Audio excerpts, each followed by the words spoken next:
All right, folks, buckle up because we're diving into the wild world of trade wars. It's a topic that might sound dry at first, but trust me, it's as dramatic and chaotic as a food fight in a high school cafeteria. What are they, you ask? Well, let's break it down in a way that's easy to digest. Imagine two kids in a cafeteria. Let's call them Uncle Sam and Dragon Boy. These two are always competing, always trying to outdo each other. They both want the last slice of pizza. It's the most delicious, mouth-watering slice you've ever seen. Instead of sharing nicely, they start chucking mashed potatoes and chicken nuggets at each other. It's absolute chaos, with food flying everywhere. That, my friends, is a trade war messy, pointless, and everyone ends up hungry. No one gets the pizza, and everyone is left with a mess to clean up. In the grown-up world, we swap food for goods and services. It's a complex web of trade that keeps our economies humming. Instead of mashed potatoes, we have tariffs, basically taxes on imported products. These tariffs are meant to protect domestic industries but often lead to retaliation.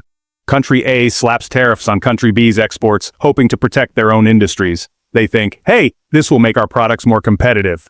But Country B isn't going to stand for that, so they retaliate with their own set of tariffs. It's a back-and-forth battle that escalates quickly. The problem? This tit-for-tat tariff tango hurts everyone involved.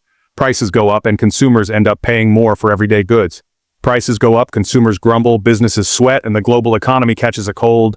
It's like a domino effect that impacts everyone from the factory worker to the shopper at the checkout counter. Like a real food fight, it's messy, unpredictable, and nobody wins.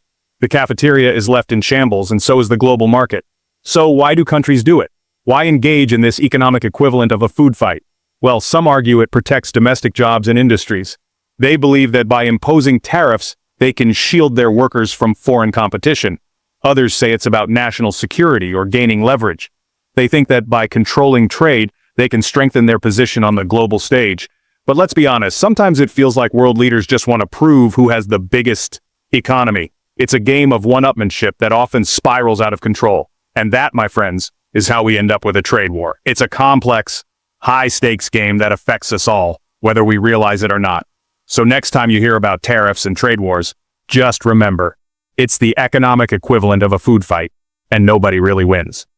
Remember those two kids in the cafeteria? The ones who couldn't stop bickering over who got the last slice of pizza?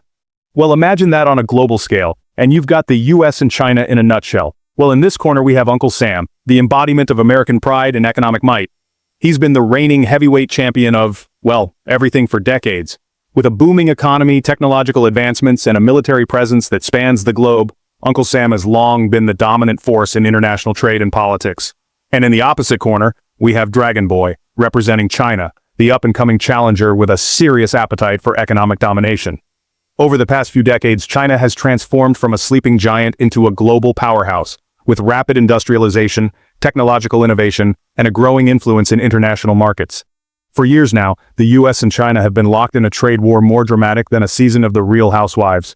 This economic showdown has seen both sides throwing punches in the form of tariffs, sanctions, and trade restrictions.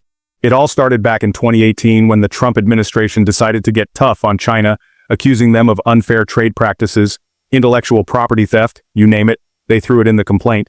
The US claimed that China was engaging in practices that gave them an unfair advantage in the global market, from subsidizing their own industries to stealing intellectual property from American companies. The solution? Tariffs, of course. The US slapped tariffs on billions of dollars worth of Chinese goods, from washing machines to solar panels, in an attempt to level the playing field. These tariffs were meant to make Chinese goods more expensive and less attractive to American consumers, thereby encouraging them to buy American-made products instead. China, not one to back down from a challenge, retaliated with tariffs on American goods like soybeans, cars, and even lobsters. This tit-for-tat strategy quickly escalated, with both sides imposing more and more tariffs on each other's products. Fast forward to 2025 and the tariffs are still in place, higher than Snoop Dogg at a Cypress Hill concert. Despite numerous rounds of negotiations and temporary truces, the trade war shows no signs of ending anytime soon. We're talking 145% on some Chinese goods and 125% on some American goods. These sky-high tariffs have made everyday items more expensive for consumers in both countries. The result? A whole lot of economic awkwardness. Businesses on both sides of the Pacific have been hit hard, with supply chains disrupted, costs rising, and profits shrinking. Consumers are feeling the pinch too, as prices for everything from electronics to groceries have gone up. Empty store shelves and frustrated shoppers have become a common sight, as companies struggle to navigate the new trade landscape. The uncertainty has also made it difficult for businesses to plan for the future, leading to a slowdown in investment and innovation. Economists and policymakers continue to debate the long-term effects of the trade war, with some arguing that it will ultimately benefit the US by forcing China to play fair, while others warn that it could lead to a prolonged period of economic stagnation and instability. One thing is clear: the global economy is more interconnected than ever, and the actions of two of its biggest players have far-reaching consequences. As the US and China continue their tariff tango, the rest of the world watches with bated breath, hoping for a resolution that will bring stability and prosperity for all. Remember that new phone you've been eyeing? The one with the sleek design and all the latest features? You've probably been saving up for it, waiting for the right moment to make that purchase. Or those stylish sneakers you've been wanting to buy, the ones that would perfectly complete your outfit and make you feel like you're walking on clouds? Well, thanks to the trade war, they might be about to get a whole lot more expensive. You see, when countries impose tariffs on each other's goods, it's not just a political maneuver. It has real-world consequences that trickle down to everyday consumers like you and me. See, when tariffs are imposed, those costs get passed down the line like a hot potato. It starts with the importers who bring these goods into the country. They have to pay more to get the same products. Importers pay more, which means wholesalers pay more, which means retailers pay more. And guess who ultimately foots the bill? That's right, it's you, the consumer, who ends up paying more at the checkout counter. That's right, you, the unsuspecting consumer. You might not see the tariffs directly, but you'll definitely feel them in your wallet. The frustration of seeing your favorite items suddenly out of your budget can be overwhelming. But it's not just fancy gadgets and footwear that are affected. The impact of trade wars extends far beyond luxury items. Everyday essentials are not spared from these price hikes. Everyday essentials like clothing, groceries, and even car parts have all been hit with price hikes due to the trade war.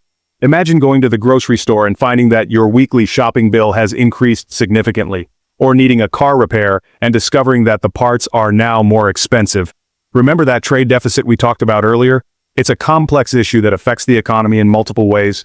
The trade deficit is like a financial imbalance that needs to be addressed, but tariffs are not always the best solution. Well, it's like trying to fill a bathtub with a teaspoon while the drain is open. It's not sustainable. The costs keep rising and the burden falls on consumers. So next time you see a price hike, remember, it's not just inflation, it's the ripple effect of trade wars.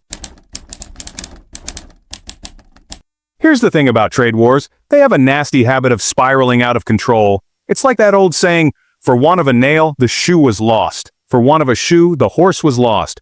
You get the idea. The tariffs imposed by the US and China haven't just affected those two countries. Oh no, they've rippled through the global economy like a bad burrito. Take American soybean farmers, for example. China was their biggest customer, but those retaliatory tariffs made US soybeans more expensive than a night out in Zurich.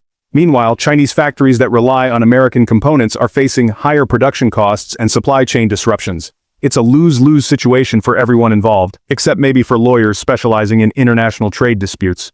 They're probably doing just fine. Decoupling, huh? It's a term that's been thrown around a lot lately, but what does it really mean? Well, in simple terms, decoupling refers to the process of separating two systems that have been closely linked. It's like breaking up with your high school sweetheart, but on a much larger economic scale.